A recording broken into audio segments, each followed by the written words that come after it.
அதிமுகவிலிருந்து விழுந்த முக்கிய விக்கெட்டுகள். செந்தில் பாலாஜி டு மனோஜ் பாண்டியன் வரை திமுகவில் இணைந்த முக்கிய தலைகள்.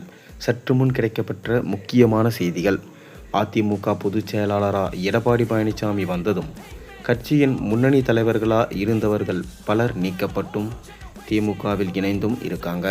இந்த பட்டியல் நீண்டு கொண்டே செல்கிறது. தமிழகத்தில் அடுத்த ஆண்டு ஏப்ரல் அல்லது மே மாதத்தில் தமிழக சட்டசபை தேர்தல் நடத்தப்படுகிறது. இந்த நிலையில் கட்சிகளின் கூட்டணி பேச்சுவார்த்தையை நடத்தி வருகின்றாங்க. அதிமுக பாஜக கூட்டணி சேர்ந்தது முதல் அந்த அதிமுகவில் கடும் எதிர்ப்பு எழுந்திருக்கு. இதனால் அதிருப்தியாளர்கள் திமுகவுக்கு தாவி வராங்க.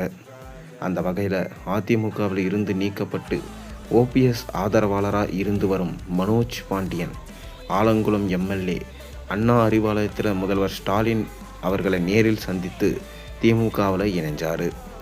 வேறொரு இயக்கத்தை நம்பி அந்த இயக்கத்தின் சொல்படி தான் நடக்கிற துர்பாகியமான காலம்தான் தற்போது அதிமுகவில் இருக்கிறது. உழைப்பை அங்கீகாரம் தராத, உழைப்பு வேண்டாம் என ஒவ்வொரு தொண்டரையும் விரட்டக்கூடிய எடப்பாடி பழனிசாமியுடைய நோக்கம் என்ன என கேள்வி எழுப்பியிருக்காங்க. இந்த நிலையில் அதிமுகவிலிருந்து விலகி திமுகவில் இணைந்தவர்கள் யார் யார் என்பதை நம்ம பார்க்கலாம். அண்மையில் அன்வர் ராஜா அதிமுகவிலிருந்து விலகி திமுகவில் இணைஞ்சார். தற்போது அவர் திமுக இலக்கிய அணி தலைவராக இருக்கார். அதுபோல் அமமுகவில் இருந்து விலகி திமுகவில் இணைந்த தங்கத்தமிழ்ச்செல்வனுக்கு கொள்கை பரப்பு செயலாளர், தேனி வடக்கு மாவட்ட செயலாளர் பதவி வழங்கப்பட்டது. தற்போது தேனி மக்களவை உறுப்பினராகவும் இருக்கார். 2018ஆம் ஆண்டு தினகரன் அணியில் இருந்து விலகிய செந்தில் பாலாஜி திமுகவில் இணைந்தார். அவ்வாறு இணைந்த அவருக்கு 50 நாட்களுக்குள்ள கரூர் மாவட்ட செயலாளர் பதவி வழங்கப்பட்டது. அவருக்கு 2021ஆம் ஆண்டு நடந்த சட்டசபை தேர்தலில் போட்டியிட வாய்ப்பு வழங்கப்பட்டதுடன் அவருக்கு அமைச்சர் பதவியும் கொடுக்கப்பட்டது. 2021ஆம் ஆண்டு அமமுகவில் இருந்து விலகி திமுகவில் இணைந்த முன்னாள் அமைச்சர் பழனியப்பனுக்கு தருமபுரி மேற்கு மாவட்ட செயலாளர் பொறுப்பு வழங்கப்பட்டது. 2023ஆம் ஆண்டு திமுகவில் இணைந்த முன்னாள் அமைச்சர் தோப்பு வெங்கடாச்சலத்திற்கு ஈரோடு மத்திய மாவட்ட செயலாளர் பதவி வழங்கப்பட்டது.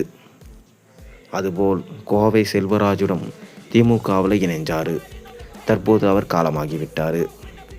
2020ஆம் ஆண்டு திமுகவில் இணைந்த லட்சுமணனுக்கு விழுப்புரம் மத்திய மாவட்ட செயலாளர் பதவி வழங்கப்பட்டது. அதுபோல் அதிமுகவில் தென் சென்னை மாவட்ட செயலாளர் இருந்த பிபி கலைராஜன் திமுகவில் இணைந்ததும் இலக்கிய அணி செயலாளர் பதவி வழங்கப்பட்டது.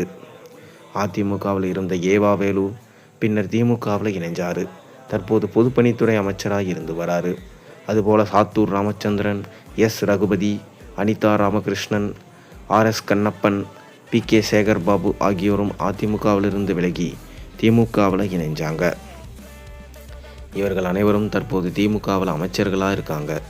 அதுபோல் முன்னாள் முதல்வர் கருணாநிதியின் அமைச்சரவையிலும் மேற்கண்டவர்களில் சிலர் இருந்திருக்காங்க.